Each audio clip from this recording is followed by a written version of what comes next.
Okay, I think we are live.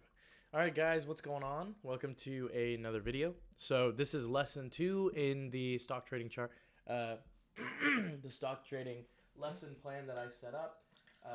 Today we're going to be going over. Sorry, I'm pulling my water. So we're going to be going over certain things today. A few different things. They're a little bit more advanced than yesterday's, but not significantly more different. I'm going to go in depth a little bit more on how, what do you call it? Essentially, how to it's just a more complex understanding, I think, of the things that I discussed yesterday. So that's what we're going to be covering in today's video. Okay, so let's start out with the things in the title. I wrote, what is short selling? So yesterday I said that when a stock is going up, and you know what, let me try something like this. All right.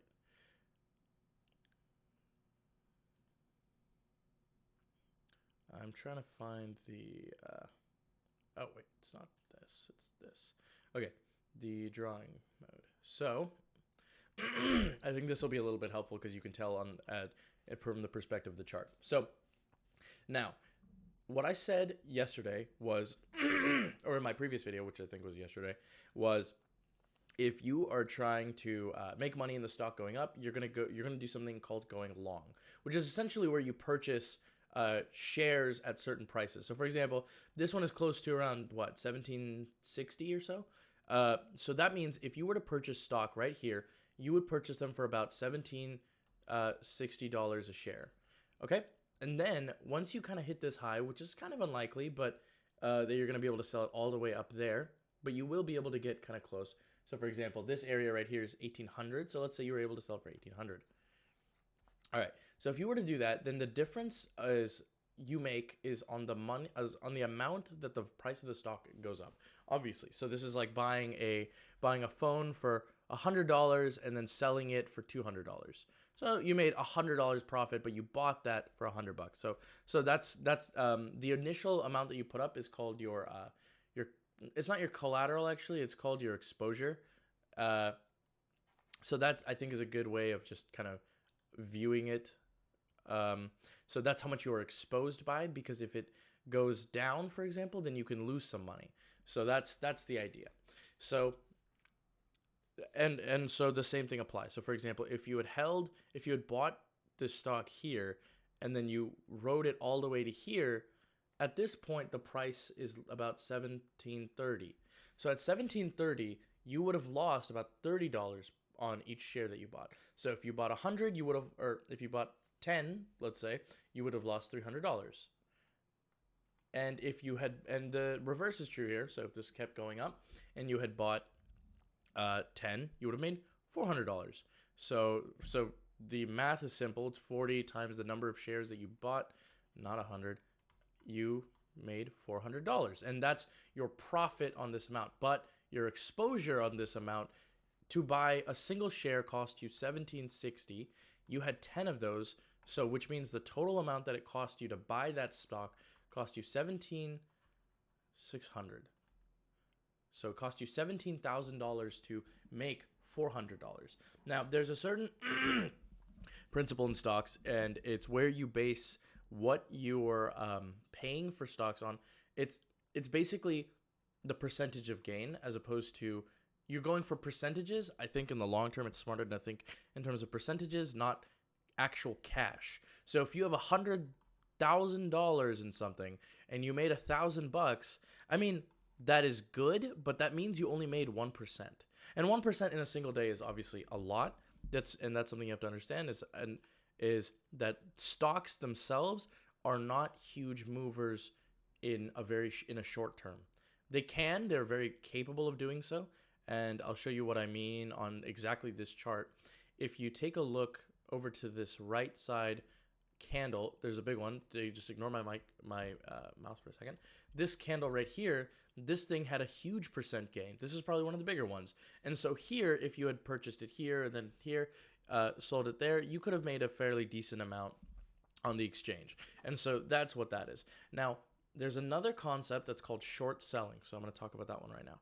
Short selling. Everyone else, you've heard this before. They're called shorts there are people who short stocks, which means you're betting. And yes, at some level, if you don't know what you're doing, even if you do know what you're doing, there is some level in which trading I would consider to be a bit of a gambling game. It can be a little bit that way. I mean, if you're smart over the long term and you set up a thing and you set up a strategy, which is something that I will also talk about. So it's strategies.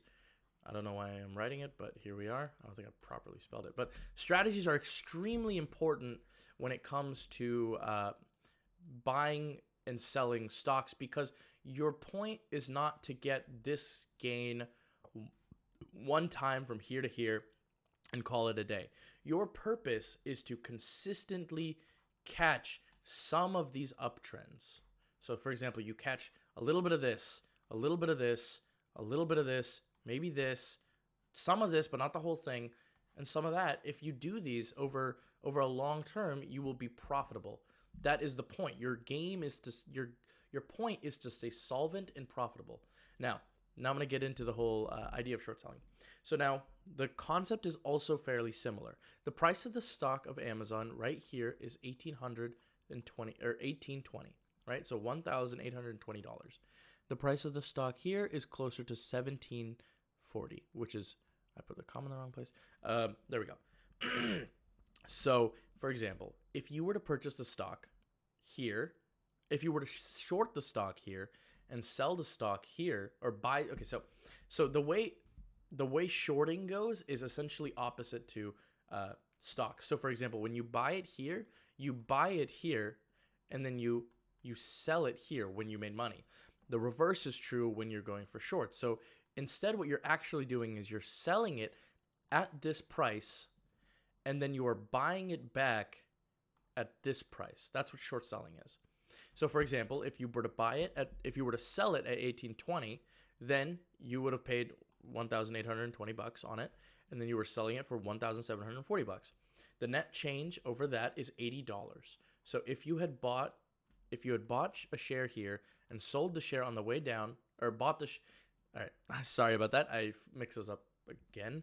But what I mean is if you short the stock here and then you buy your short back here, then what you get is the ability to essentially what you're doing. The concept behind short selling is that at this price here, you are saying that you can pay it back. It's a method for hedging. A lot of market makers do this.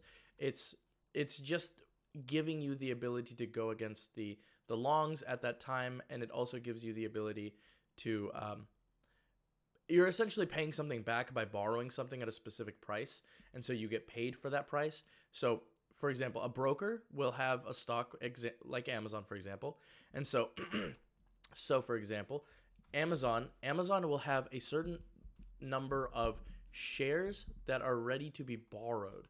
And so borrowing shares requires something called margin, and I'll talk about trading platforms and margin and all that in a different video. But in this one, you'll see I'll kind of discuss what this is. So a trading platform, the company, which is in this case TD Ameritrade, will have a certain number of shares to borrow, which means when you're selling it, you're actually borrowing shares with your margin here, and then you're selling it here, or you're buying it here. You're buying those shares back. So let me actually demonstrate it. I think that'll be a little bit better. So this is U. Let me finish drawing that. U, and this is TD. Okay, TD is our broker. TD has 500 shares of Amazon. Okay, and they're gonna let you borrow those shares of Amazon at this price, $18.20. So you are now borrowing those shares at $18.20. Okay? I hope that makes sense. The benefit from this is if, for example, you can be wrong on shorts as well, obviously. You're borrowing it at $18.20. Now, if the stock comes down and it comes down to $17.40, like we had seen on the charts, then you will buy back your borrow essentially from the brokerage. How this process actually happens is not, really that exciting or even fascinating. It's just how it is. So for example, a huge stock like Amazon has an insane market capitalization and a very, very big market volume. And these are two things that are very important when it comes to trading. I will discuss those more when I start showing you guys how trading is actually done. But in the time being, what I'm explaining is these stocks like this are easy to borrow, which means, so that's what this phrase is, okay? So that means a lot of people can very easily borrow this stock to short, right? But remember, to short, you need to have margin. And there's another type of stock, and these are going to be stocks that are a lot smaller or have a smaller volume. That will be something called HTB, which is hard to borrow. When something is hard to borrow, it means you have to have a very good track record with whatever company that you're working with in order to get that borrowing capacity from this company. So if you're a relatively new trader, which if you're watching these videos, you definitely are, you will not be able to get hard to borrow shares yet. You will need to learn how to deal with easy to borrow shares. So once you can do that, you can start short selling. If you get margin, if you meet the capital requirements, and the capital requirements to create a margin account with any company is $2,000. So you need to have at least $2,000 in, but I highly recommend that you do probably 1,000 more, so roughly $3,000 in your brokerage account at least. The reason being, because the capital requirements is $2,000, if you are, say you have a series of losing streaks, you can at least stay, if you can stay above 2,000, you get to keep your margin account. However, if you have $2,000 and your first trade is a loss, then your account is going to hit, let's say it hits 1988, whatever, then you are no longer able to support your margin account, and they will remove your ability to short and other things like that. So there are certain types of option things. And I told you already in this video, and so I'll say that right now, that I'm not a huge fan of short selling. I don't like them. I prefer leveraged I prefer leveraged options, because that gives you the ability. So for example, if you're in this for this day, if you bought it here, if you bought what's called a call option, which means you think it's going to go up. So just I'll discuss options actually ad nauseum in the next few videos. But in the time being, if you bought a call here and you sold the call here, you would get what's called you would get premium on your option, which is the inherent price of the cost of the insurance that you're purchasing. Like I said, I'll explain this more, but you could get 600% out of this. So if you put in $100, you can multiply that by about 6, and that will be the amount that it is worth, not how much you make, but what the amount is worth, what the entire position will be worth. Whereas if you were to purchase it as a regular stock, this is probably about, I don't know, I want to say 5% move, 5, 6, 7% move. That sounds like a little bit much, but it's not that huge of a move. So you'd get at most that much move. However, the danger with options is that they're extremely volatile, and you can lose thousands of dollars within seconds if you're not smart. So that is, definitely a concern when it comes to these types of position taking. Now, I think that was one thing we definitely wanted to talk about.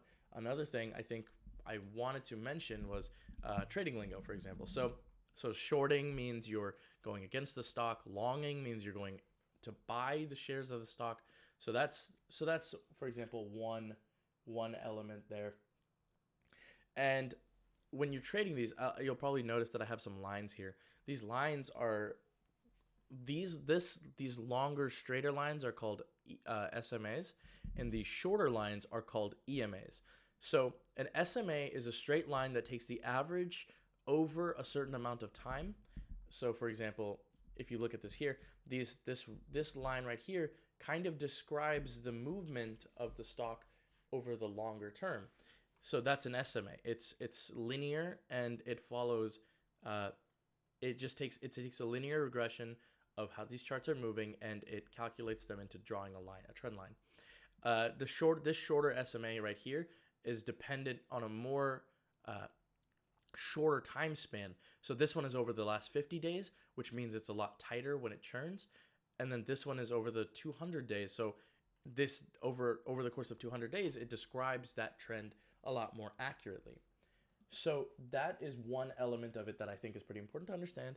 As far as these goes, you have these other things here. These are called EMAs. So EMAs are exponential moving averages. So what they do is they cover the amount of movement over shorter amounts of time. You don't go long onto these types of positions. You go a lot shorter. So that is one thing that you should just, I think, keep note of for these. I will discuss also these. These are called technical trend lines.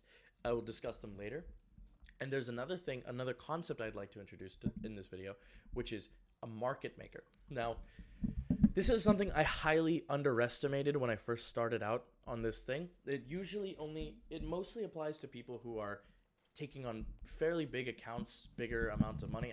My accounts have for a long time been, I started them out very small, so I wasn't dealing with these high frequency trader algorithms or anything like that. But what a market maker does, and I'll explain it a little bit more in the context of what a trading plan should be like, but what a market maker does is essentially they drive prices of stock every which way, but typically downward, in order to push out certain people from that stock. So for example, this stock right here. So say you were to purchase this stock here thinking it's going to go up, and you're hoping that it will go up, maybe to 1820 right here. Now, you buy the stock here, which is very premature, and as far as this goes, and as far as a pattern, it's not terrible. I'll discuss this as well. I'm going to probably start streaming my trading days anyway, so I think that'll be a little bit more helpful. But as far as this goes, this is just a pattern. Say you bought it. Actually, you know what? Let me get this back up on the thing. Okay. Now, we're back at it here.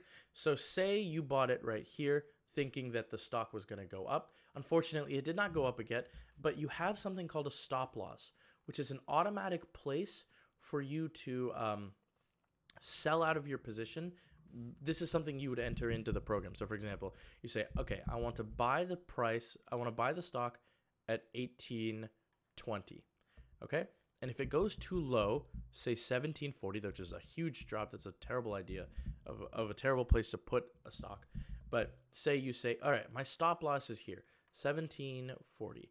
If the stock keeps dropping too fast and I don't like the trend or blah, blah, blah, and it crosses that area, my position will automatically sell out of that area.